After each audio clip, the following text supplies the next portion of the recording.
Hello students, today we will discuss about the dot profile file here. The dot profile file is under user control, means the user who will use your operating system. We can add as much shell customization information as we want to this file. Means here whatever the customization information regarding cell is there, that can be added to dot profile file. The minimum set of information that you need to configure includes the type of the terminal you are using, a list of directories in which to locate the commands, a list of variables affecting the look and feel of our terminal. We can check our dot profile available in our home directory. Open it using the VI editor and check all the variables which has been set for our environment. Next is read-only variable. Shell, it will provide a way to make the variables as read-only by using the read-only command. Okay. Once the variable has been declared, what happens normally? Even we are able to change the value which it is going to store. If you don't want to change the value throughout our script, we can make that variable as read-only variable, like a constant variable in our C language. After the variable is marked as the read-only, its value cannot be changed there. For example, the following script, it is going to generate an error if we are trying to change the value of the name. For example, here, simple one name I have taken, one variable name is equal to Bharti. Okay. Then I have made it read only by using the keyword read only and the variable name. So here, by this statement, we can make the variable name as a read only. Then later what I am doing, I am changing the contents of name variable to the Chinmay here. Initially it was having the name as Bharti, now I am changing it to Chinmay. When you execute this script, okay, you are going to get a error there. Here, /bin/sh name, this variable is read only. Okay, so because you have made that name variable as a read only. Next is unsetting the variable. Unsetting or deleting a variable, it will direct the shell to remove the variable from the list of variables that it tracks. Once you unset a variable, you are not able to access the stored value in the variable. Following is the syntax for to unset a defined variable using the unset command here. Just here, unset and the variable name. Just we will see here. Same thing, I have declared one variable with the name and the value which I have stored is Bharti. Then what I have done, I have made it the unset name.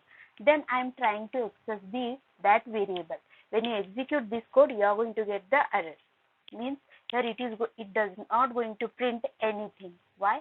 Because as we have declared the variable, after declaring and initializing it, you have unsetted it. Unset means what? You are going to delete a variable, okay, which has been stored in the shell. Okay, just you are deleting, and after that you are trying to access that. So that variable is not available. So because of this, you are not going to able to get the contents of the variable. And just make a note here, you cannot use the unset command to unset the variable that are marked as the read only, okay, which has been marked as the read only. For example, this is the unset variable. This is example to your delete command, okay, or you can say delete variable, delete keyword in the C++. Next is a table which is going to show a number of special variables that we can use in our shell script. Already we have seen some of the special variables. For example, $0 is there, which is going to display the file name of the current script or the command. Then $n is there. These variables correspond to the argument with which a script was invoked. Here n is the positive integer. Already we have been $1, 2, 3, which is going to represent the command line arguments. $1 means the first command parameter. Then $2 means second parameter. Then $hash means the number of arguments supplied to a script. Then $star is there, all the arguments that are double quoted. If a script receives the two arguments, then dollar star is equivalent to $1 and the $2. Then new is dollar at the rate. All the arguments are individually double quoted. If a script receives the two arguments, okay, it is equivalent to the what? $1 and $2. Okay, it is similar to our dollar star only. Then dollar question mark, it is going to store the exit status of the last executed command. Okay, then dollar means it is going to display the processing number or the PID of the current shell. Okay, dollar exclamatory mark means the processing number of the last background command. These are some of the special variables where we can use in our shell script. Then next is the logical operators. Here two logical operators has been used, ampersand and the or is there. That is AND operator and the OR operator. Okay, the first one is ampersand and then is the OR. So double ampersand operator means command 1 ampersand logical and the command 2. Here command 2 it will be get executed only when the command 1 will be get executed. Even we know that. We know the truth table of the AND table, right? When both the inputs are true, then only we are going to get the output as true. So here also same thing, when both the commands are true, then only it will be get executed. Okay, when the command 1 will be succeed. Okay, then operator or operator means what? Command 1 or the command 2. Command 2 it will be get executed only when the command 1 will be fails here. Okay, just see the example here. Here I have the one file with the name student.list.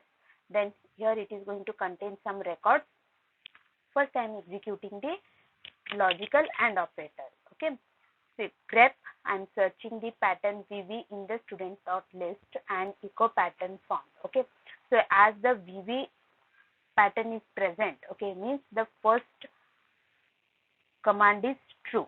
So the second command will be get executed here. Okay, see here. Here what happen, if first is not executed, then it will be execute the second one. See here, ZZ is not there here. So as it is going to execute only the second command, means what they have told, the first command will be get executed in case of logical and only when the first command is true. Okay, in case of logical or, the second command will be get executed only when the first command is false. Okay, then next is test command and its shortcuts.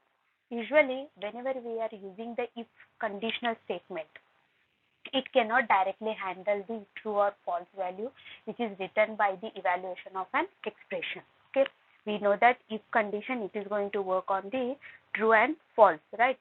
But in case of shell, what happened, they are not directly, it is going to evaluate the expression. So in that case, we have the test command to handle the true or false value which is written by the evaluation of an expression.